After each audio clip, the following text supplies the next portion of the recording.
아름다운 자연과 조화를 이루는 집, 그것이 바로 한국의 집이다. 아름다운 자연은 한국 사람들로 하여금 자연에 예부터 한국에는 제사는 정성이다라는 말이 전해 내려온다. 이 말처럼 제사에서 가장 중요한 것은 준비하는 사람들의 마음가짐이다. 가문의 전통에 따라 수십 가지가 넘는 제사 음식, 이 또한 후손들이 직접 만든다.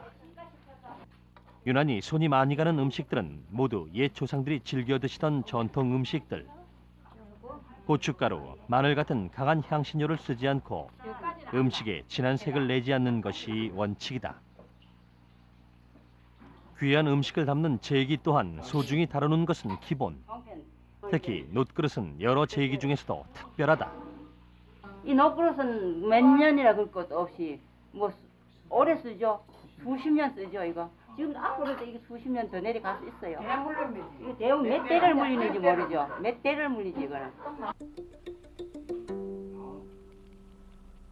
제사를 위한 준비 과정에서 남녀의 역할은 분명하다. 남자는 제사에 쓰이는 과일을 손질한다.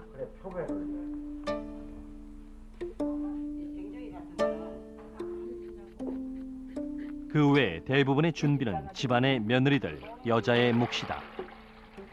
예부터 격조 있는 양반 가문으로 잘 알려진 학봉 종가. 오랫동안 남자와 여자가 각각 다른 역할을 요구받은 것은 조선시대부터 널리 퍼졌던 유교 사상의 영향 때문이었다.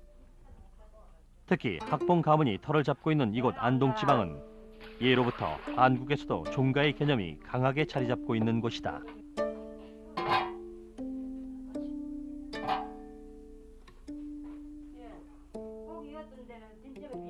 부엌에서 가장 중요한 것은 불을 사용하는 아궁이. 아궁이는 취사뿐 아니라 난방의 기능까지 하고 있어 한국 전통 가옥에서는 무척 중요하다. 한옥집에 잠을 자면은 몸이 가벼워요. 우리는 만약 우리 집 한옥집 불때가 자면. 예. 겨울에는 어때요? 겨울에 불때가 자면 이웃 사람도 놀러도 오고 찜질방이라. 부엌 한 곳에서 불을 떼면 근처 몇 개의 방들이 따뜻해지는 한국 최초의 중앙난방 시스템. 이것이 바로 온돌이다. 기원전 3세기부터 기록이 남아있다는 한국의 온돌은 바닥 난방으로는 인류 최초로 본다. 또한 서양의 벽난로나 모닥불과는 달리 연기가 나지 않고 열이 새지 않아 세계적으로도 과학적이고 우수한 난방 방식으로 손꼽힌다. 아궁이에서 불을 떼면 방바닥 밑으로 연기가 지나가서 굴뚝으로 나가는 그런 개념입니다. 따뜻한 열기는 밑에서 위로 올라가잖아요. 자연 현상에서는.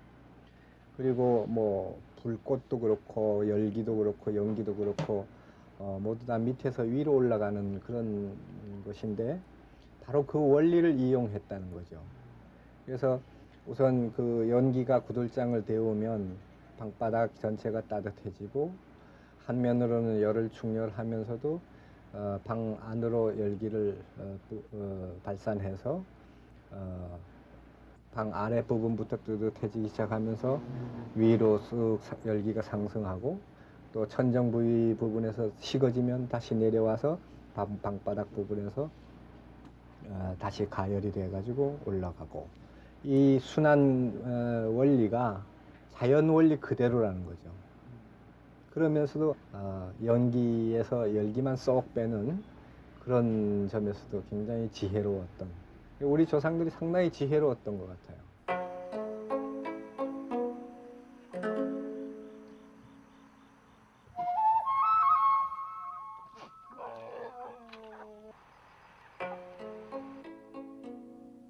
자연과 조화를 이루는 한국의 기와집. 이 말의 의미는 집을 짓는 재료에서도 찾아볼 수가 있다. 벽과 바닥은 황토로, 기둥과 문, 마루바닥, 지붕의 받침목 등 가옥의 기본 골격들은 나무로 만들어진다. 한옥 그 보수용으로 지금 그 와 있는 그 나무 목재 그 자재입니다. 지붕을 받쳐주는 그런 용도로서 석가래입니다. 그래서 요것도 그 우리나라 그 전통에 나오는 그 벽송이나 그 소나무죠. 나무와 함께 한국 전통 가옥에서 빼놓을 수 없는 중요한 재료, 바로 황토다. 요즘 아마 황토흙 이렇게 그 유행이 하는데 이렇게 벽이 황토로 되어 있고 이러니까 그 상당히 그런 난방 시스템이나 또 냉방 시스템이 잘 되어 있지 않은데도 그렇게 여름에 덥지 않고 또 겨울에 춥지 않고 이렇게 그 상당히 옛 어른들이 상당히 지혜롭고 슬기가 많았던 것 같아요.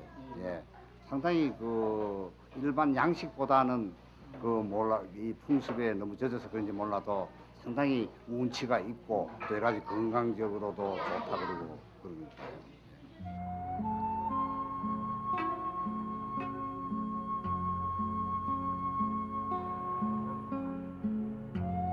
기와집의 가장 중요한 재료인 기와는 원래 부의 상징이었다. 맨 처음 중국에서 도입돼 궁궐이나 큰 건물의 지붕에 덮기 시작했다는 기와. 이후 흙을 구워서 만드는 기와의 제작 기술이 발전하면서 서민층까지 보급됐고 그 기술은 일본에까지 전해진다. 자연에서 나는 흙과 나무 이런 부분으로서 모든 그 주거 생활이 그 이루어지다 보니까 건강에서는 아주 그 좋죠. 기와집 내부의 생활 공간은 남녀에 따라 신분에 따라 구별이 확실하다. 집안의 안주인을 비롯한 여성들의 공간인 안채.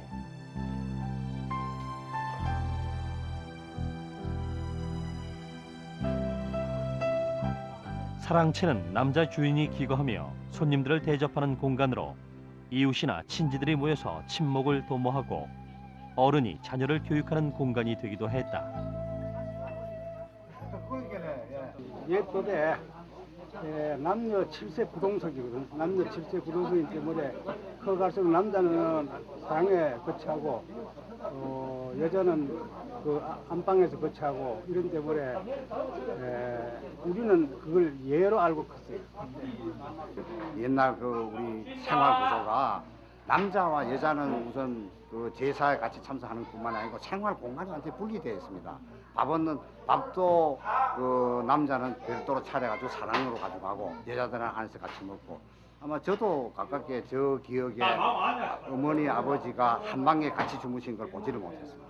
전통적으로 아버지는 사랑방, 여자는 안방. 거기 뭐 저가 어떻게 태어난지는 모르겠습니다만은 이게 저뿐만 아니고 옛날에 사대 부가에는 다 그래 됐다 이거죠. 잠자리도 전부 따로, 밥도 따로 전부 다 그래 돼 있고 그 당시만 해도 왜 이 하인들 뭐 승들이 많아서 무슨 다 지켜보니까 아마 그걸 어기지도 못했을 거예요. 그게 분명히 생활이 남녀가 분리가 돼 있어요.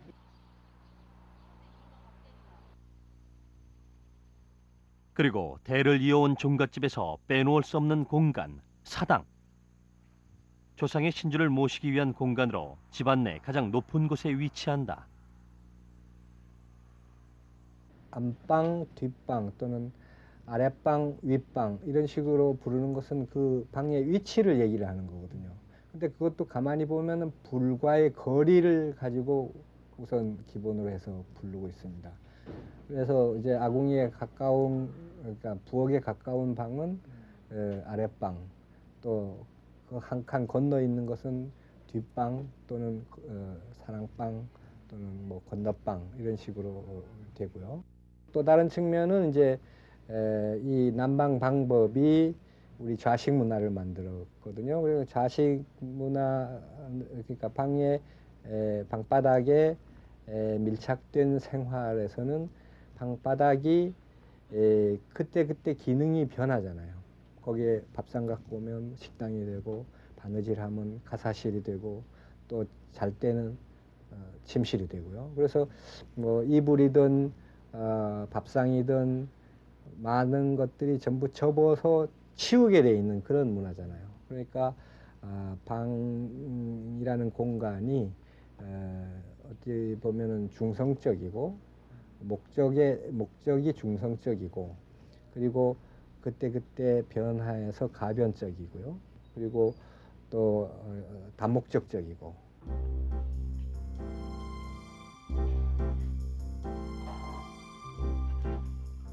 시간이 갈수록 제사 음식 준비도 점차 활기를 띠어간다.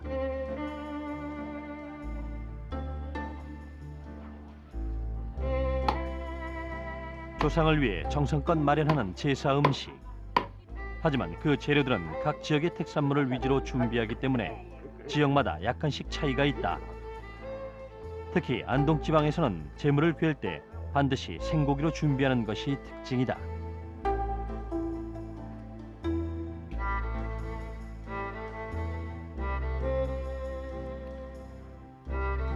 북어, 고등어, 방어, 상어, 그 다음에 조기, 그 다음에 이제 소고기, 그 다음에 맨 위에 달. 각종 육류와 어류로 맛을 낸 음식들. 선조 때부터 준비해온 화려한 음식들은 양방 가문 중에서도 지체 높은 학봉 가문의 명성을 그대로 드러내고 있다. 이렇게 꼬박 하루를 매달리고 나서야 모든 음식 준비가 끝난다.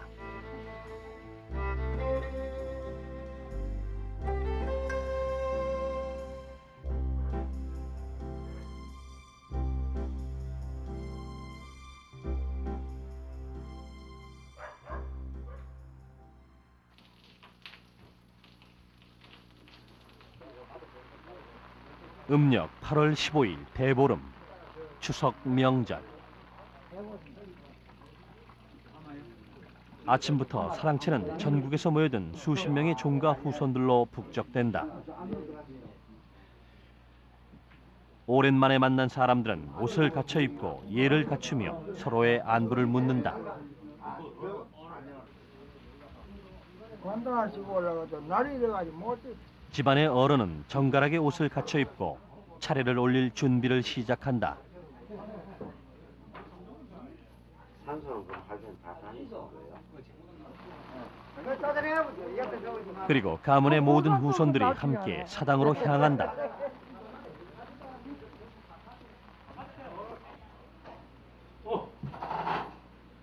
정성껏 준비해 놓은 음식들을 조상님께 올리는 순간 음식을 대하는 손길은 더욱 조심스러울 수밖에 없다.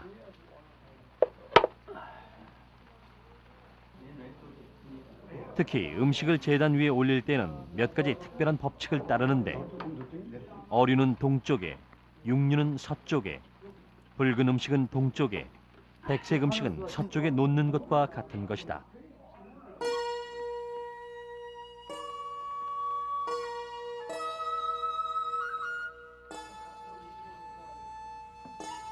후손들은 제사가 진행되는 동안 조상을 추모하고 가문의 번영을 기원한다.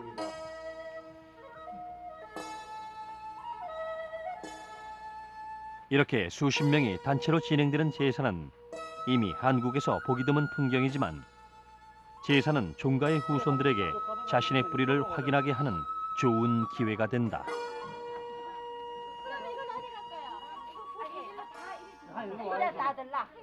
모든 의식이 끝나면 제사 음식은 제단에서 내려와 후손들의 밥상으로 향한다. 제사가 있을 때마다 1년에 몇 번씩 모이는 후손들. 그때마다 이곳은 흩어져 있던 가족들의 정을 느끼고 고향의 정취를 느끼게 해주는 공간이 된다. 가무슨 누가 사나이 누가 들어갈 거야. 여기는 이제 제사를 다 모신 다음에 이 자손들이 모여서 음복하는 자리입니다. 예. 그 음복이라는 게 어떤 거죠? 외국인 제사는? 그러니까 그 제사에 차례 지낼 때 지냈던 그 술하고 음식을 같이 이제 나눠 마시는 거죠. 집안의 여자들은 또다시 바빠졌다. 살아나갈 거예요. 사랑이요. 노래만 나가면 되나? 아직 가려고 또 수십 명이나 되는 가문 사람들의 식사 준비는 그야말로 눈코 뜰 새 없이 이루어진다.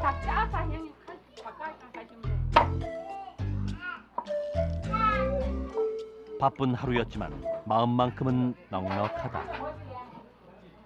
아이고 즐겁네요. 허리는 안 아프세요? 허리가 아프다. 친구한테 무슨 허리가 아프겠어요?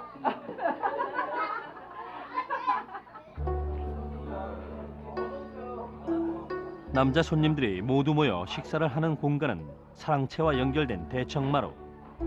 집안의 가장 큰 어르신은 사랑채에서 상을 받으신다.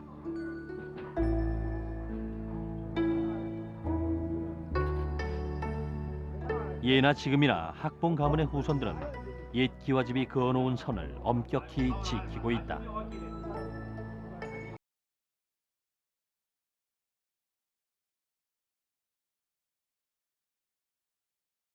대부분이 핵가족으로 분류되는 현실에서 수많은 후손들이 둘러앉아 함께 의식을 치르고 음식을 먹는 모습은 그야말로 진풍경이다.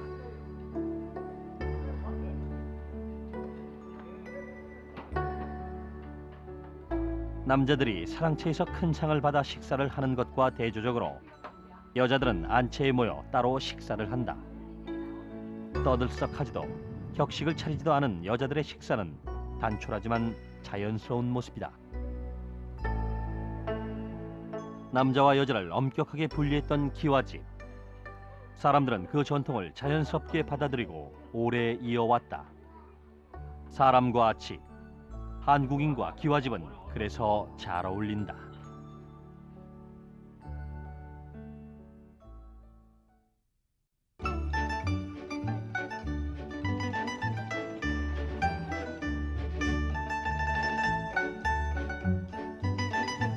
중국 푸젠성의 난징. 이곳에는 독특한 형식으로 중국 건축의 정수라 불리는 집단 가옥이 있다. 오랜 역사의 흔적을 안고 있는 곳에서 만난 거대한 가옥, 중국의 토루다.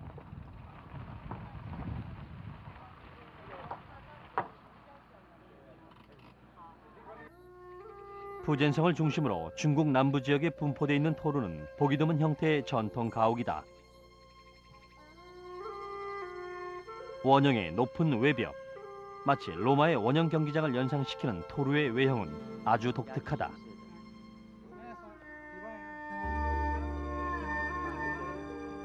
그 내부로 들어가면 더 이색적인 광경이 펼쳐지는데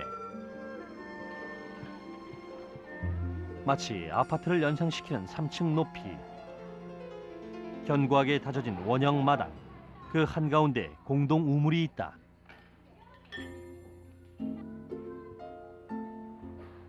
나무 계단을 오르면 2층은 좁은 복도로 연결된 창고들이, 3층에는 주민들이 생활하는 공간으로 분리되어 있다. 이곳의 역사는 약 600년. 정방형의 완전한 대칭을 이루는 중국의 전통 가옥들과는 달리 토루는 유일하게 원형을 띠고 있다. 그런 형태는 주민들의 거주 형식까지 독특하게 변화시켰는데 여러 세대가 모여 사는 공동주택, 1층의 부엌, 2층의 창고, 3층의 방까지 한 칸씩 3층이 한 가구의 생활 공간이다.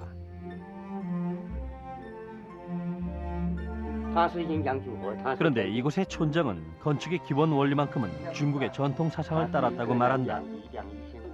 음양 오행설에 따라 축을 중심으로 좌우 대칭으로 배열했을 때 나타나는 정방형의 모양. 이렇게 보면 토루는 영락없는 중국의 전통 가옥인 것이다. 主要这个土楼是一种防御性，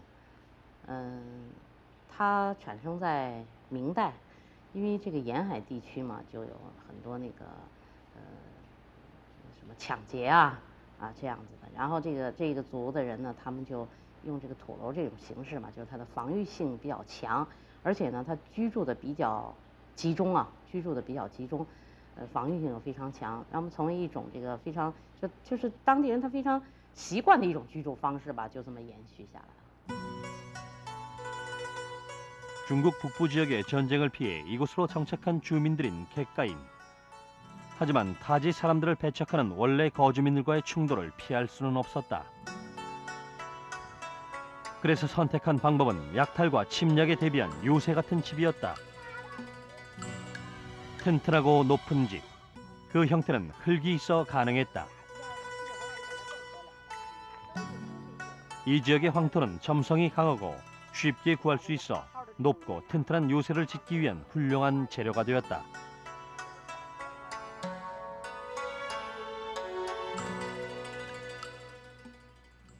它这个夏天呢，它是外面的气候跟里面的气候肯定不相等，啊，底楼里面的气温相对会高，那是肯定的。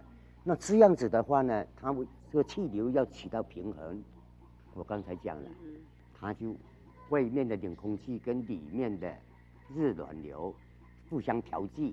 那如果夏天在这个大门口坐下来，它一阵一阵的风啊，一直从这个大门口往里面穿，就造成了呢，里面就凉了，它气流一直在循环，啊，那冬天呢，因为它这个土墙一直在吸热，大量的吸热，啊，所以它这个气温呢，里面呢，它不会寒冷。 토루에서 가장 한눈에 들어오는 곳은 바로 사당.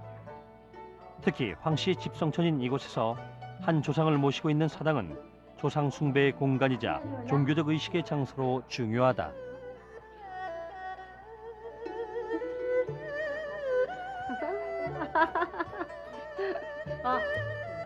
그래요. 가축을 기르는 것도 음식을 조리하는 것도 중앙의 원형 마당은 객가인들의 주 생활 공간이 된다.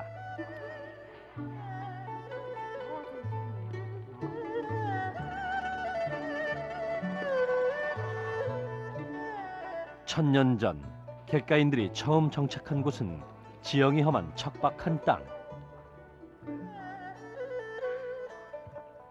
하지만 그들은 힘을 합쳐 땅을 일구고 생활터전을 마련하며 억척스럽게 살았다.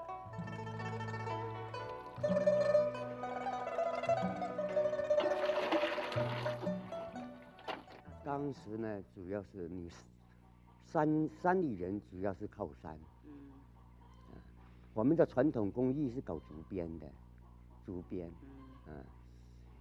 那现在呢，这些新人基本上都差了，所以目前呢，就是搞竹编的人都到外地去了，办竹器厂还有打工的，在本村里面呢。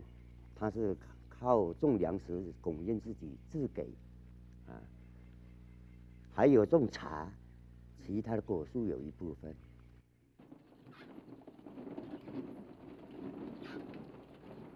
객가인들의 생업은 주로 농업. 특히 쌀은 중국에서도 덥고 습한 지역인 이곳에서 가장 생산량이 많은 작물이기도 하다.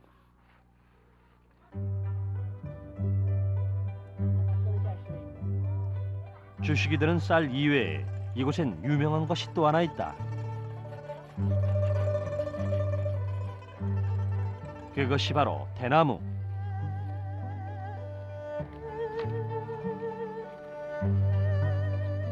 예부터 이곳에는 대나무 껍질로 여러 가지 공예품이나 생활용품을 만들었는데 이것은 일종의 돗자리.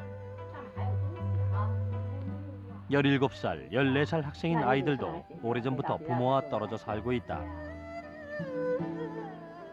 我爸妈还有奶奶和3个妹妹。那个平时家里都谁在家？我奶奶大部分，如果说没干活，就是我奶奶大部分在家。爸爸妈妈都上哪儿了？到外面去打工。你后悔了吧？养这么多孩子，变成自己累得要命，还睡这么些啊！ 다음 날 아침 일찍 식사 준비를 하는 것은 둘째 예엔이다.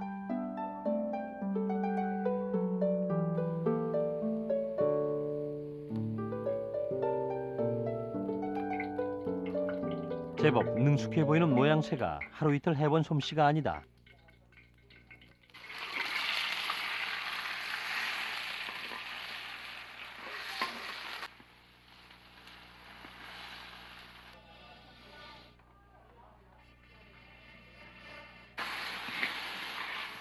오늘 반찬은 두부조림.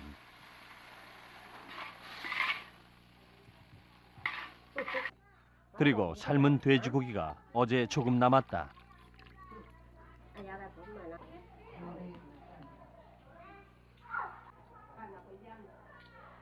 소박한 아침 식탁.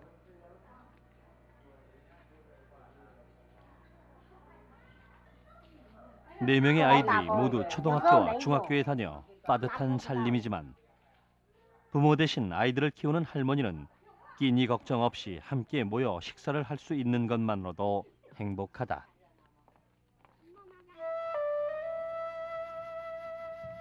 식사를 마치고 할머니가 향한 곳은 집 근처의 논밭.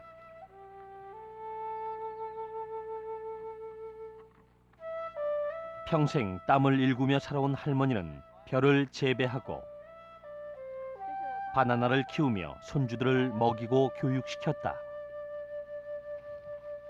비록 자급자족의 수준이지만 혼자서 이 모든 일을 도맡아 하는 할머니는 몸이 10개라도 모자란다.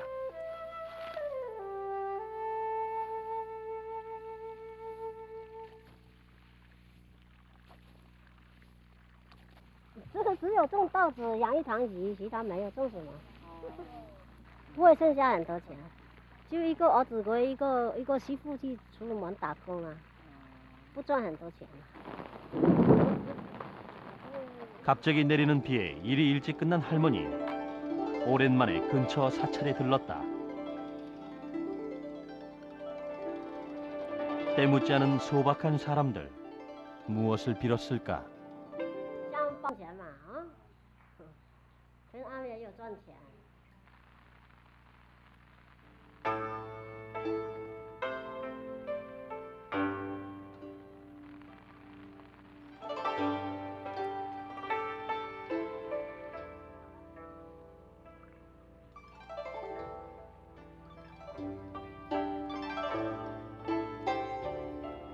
비가 그치자 사람들이 하나둘 마당으로 모여든다.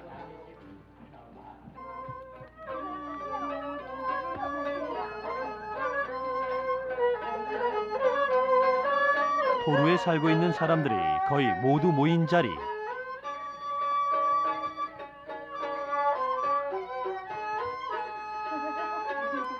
흔치 않은 기회에 마을의 최고 어른이 직접 나섰다.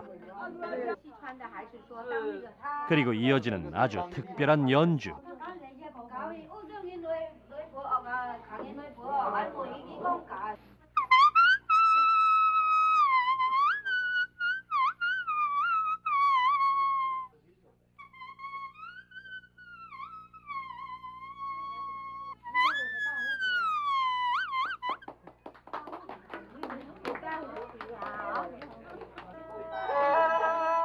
얼후 연주가 시작되고 어느새 구성진 가락이 절로 나온다.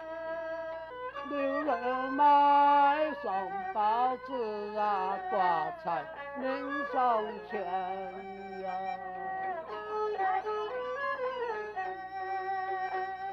亲爱的选呀，别买别是选呀。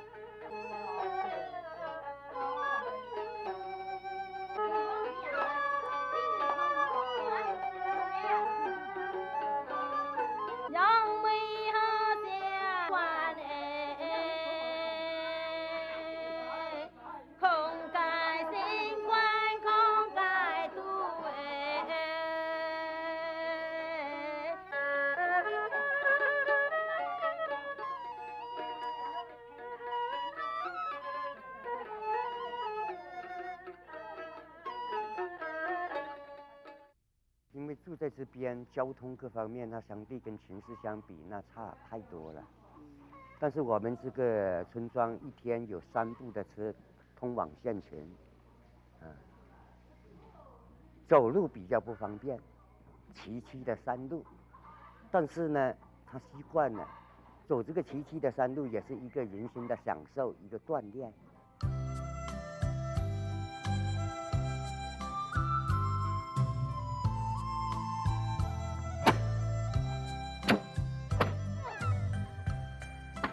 거칠지만 소박한 이들의 모습. 그래서 이들이 더욱 정겹다. 오랜 세월 변함없이 그 자리를 지켜온 중국의 전통 가옥 토르. 이곳의 사람들이 욕심 없이 사는 것은 어찌 보면 당연한 일이 아닐까. 일본에서 가장 특별한 전통 가옥을 만날 수 있는 곳. 독특한 양식의 지붕들이 묘한 분위기를 풍기는 이곳은 일본 기후현 시라카와형 오기마치 마을이다. 이곳의 가옥은 그 지붕 모양이 마치 두 손을 합장하듯 생겼다 해서 합장을 뜻하는 가시오 가옥이라 불리는데 그 역사만도 무려 200년이다.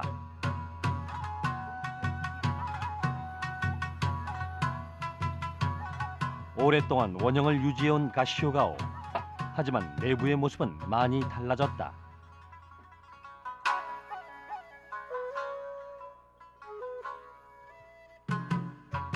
독특한 모양의 가시오 가옥이 점차 알려지면서 이곳은 관광객들을 위한 새로운 숙박시설이 되고 있기 때문이다.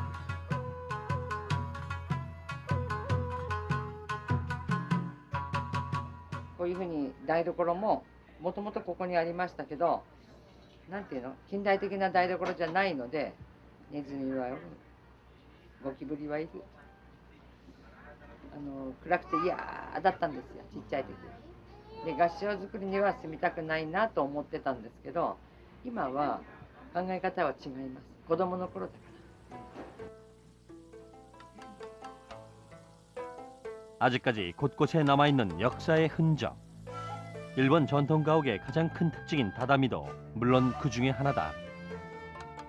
다다미는 접다, 겹치다라는 뜻의 일본어 다다무에서 변형된 말이다. 습하고 더운 기후에 적응하기 위한 수단으로 집단을 엮고 그 위에 덮개를 씌워 방바닥에 깔기 시작한 것이 기원이 됐는데 처음에 방석 정도의 크기였던 것이 16세기경 바닥을 모두 덮을 수 있을 정도로 커졌다. 오늘의 다다미는 기계와 규격화된 공정으로 제작되는데 다다미의 구조는 예나 지금이나 간단하다. 집단을 압축해서 만든 몸체 토코와 그 덮개인 이구사. これ床っていうんですけど、畳の床、中の藁でできた部分はもう30年も40年も持ちます。 ただこのいぐさの部分がそうですね、5年に1回ぐらい裏返ししたり取り替えたり、はい、 일본의 독특한 주거 문화 다다미. 예나 지금이나 일본인들의 좌식 생활을 가능하게 했던 다다미는 전통 가옥에서도 일본인들이 가장 사랑하는 문화로 손꼽힌다.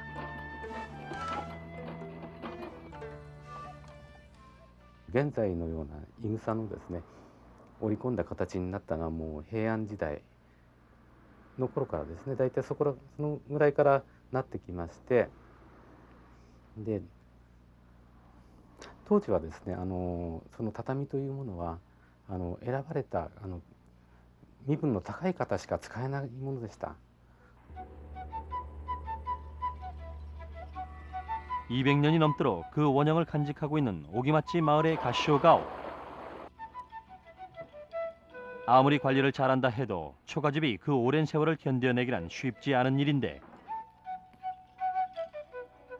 그 비밀은 바로 이로리에 있다. 난방 겸 취사를 위한 화로인 이로리. 이로리가 가진 비밀은 무엇일까? ここは先ほどのいろりの煙、この下がいろりなんです。このいろりの煙が重要なんです。このいろりの煙によってこの木とかこの縄が腐らないように防腐剤の役目をしてもらう。ですから我が家は真夏もいろりを使っております。もちろん蚊取り線香じゃないですけど、虫も殺してもらうと。そういう意味で大事なのはこのいろりの火です。あれで殺虫剤、防腐剤の役目をしている。 そういうためにこのいろりがあるわけです。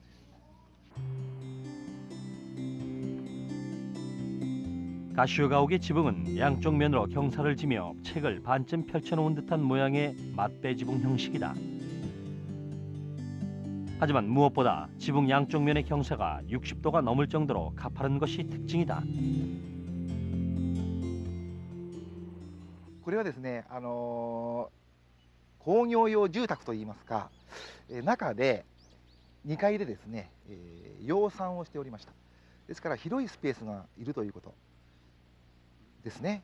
それから通気性とか、それから屋根雪ですね。屋根雪が非常に積もるものですから、それをうまくこう下ろすためにですね、こういう形状になっております。 눈이 많은 산간 지역인 탓에 겨울에 한 번 눈이 내리면 3, 4m씩 쌓이는 것은 예산일이다. 그래서 이곳의 가옥은 늘 붕괴의 위험을 안고 있는데 그래서 생각해낸 것이 가파른 경사의 맞배 지붕이다. 지붕은 단단히 고정되어 있는 것처럼 보이지만 사실 못 하나 박은 곳이 없다. 바람이 부는 방향대로 조금씩 움직일 수 있게 돼 있는 자연 순응형 구조다. 一番重要なところはここだと思います。これはこの母屋の上にこの屋根がただ乗ってるだけ。 갑작스러운 폭설로 집에 꼼짝없이 갇혀 있어도 주민들은 양잠을 하며 겨울을 나곤 했다. 1960년대 이후 이젠 그 모습은 사라졌지만 그 이전까지 양잠업은 오기맞지 마을 사람들의 중요한 수입원이었다.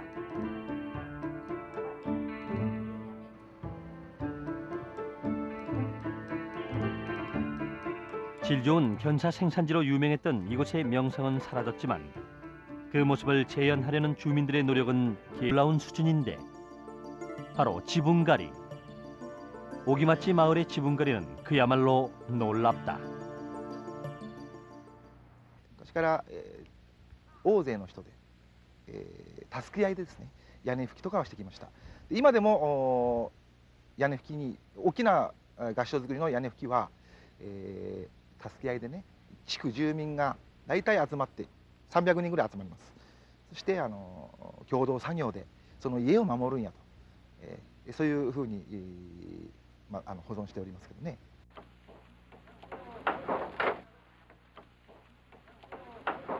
30년에서 길게는 50년마다 이루어지는 지붕가리. 몇 년에 한 번씩 지붕가리가 있을 때마다 마을 주민들은 남녀노소 할 것 없이 모두 모인다. 동원된 일꾼들만도 수백 명.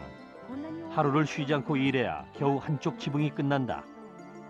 한 가옥의 지붕가리를 위해서는 모든 마을 주민들이 꼬박 이틀을 매달려야 가능한 일이다.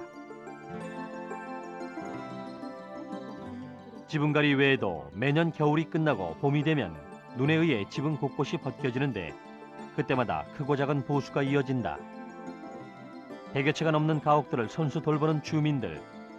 아름다운 가옥, 그 뒤에는 이런 주민들의 숨겨진 노력이 있다. 그리고 또 하나, 가시오 가옥을 지키기 위한 주민들의 노력은 여기에서 빛을 발한다.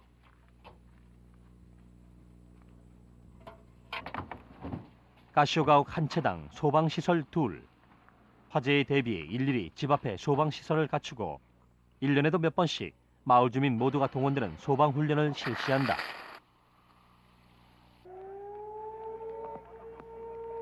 이런 노력의 결과였을까? 이곳의 가시오 가옥은 인류가 보존해야 할 세계문화유산이다.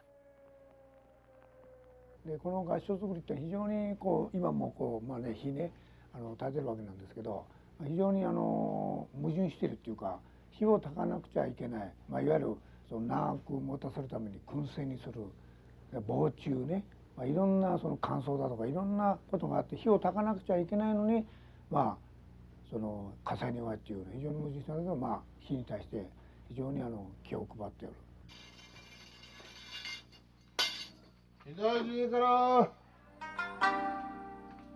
하루 4번 순번에 의해 마을을 도는 주민들.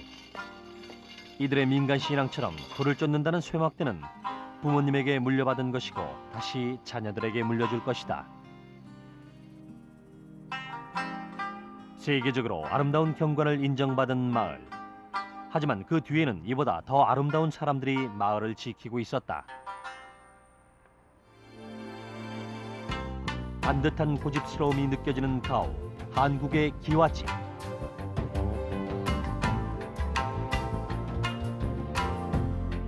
유교적인 질서가 살아있고 자연적인 건축 양식이 돋보이는 이곳에서 사람들은 전통에 대한 긍지를 느끼고 자신의 조상을 섬기며 예와 격식을 갖춘다.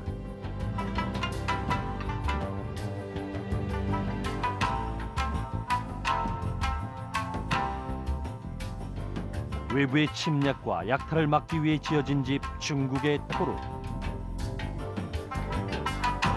밖에서 본다면 철저하게 폐쇄적이고 단절된 공간이지만 반대로 안에서 보면 집집마다 서로를 마주보고 어울릴 수 있는 구조다. 그래서일까 이곳에 사는 사람들에겐 대묻지 않은 순수함과 정겨움이 느껴진다.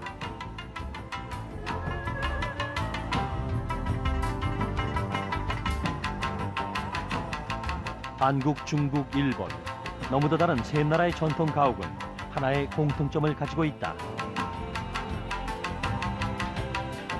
아름다운 가시오 가옥 사람들, 꼿꼿한 고집을 가진 기와집 사람들, 소박하고 정겨운 토루 사람들. 바로 가옥과 그 안에 사는 사람들이 서로 비슷한 분위기를 풍긴다는 것. 집과 사람, 그리고 문화. 전통 가옥이 갖고 있는 가장 중요한 문화는 그 속에 살고 있는 사람들의 문화, 바로 그것이 아닐까.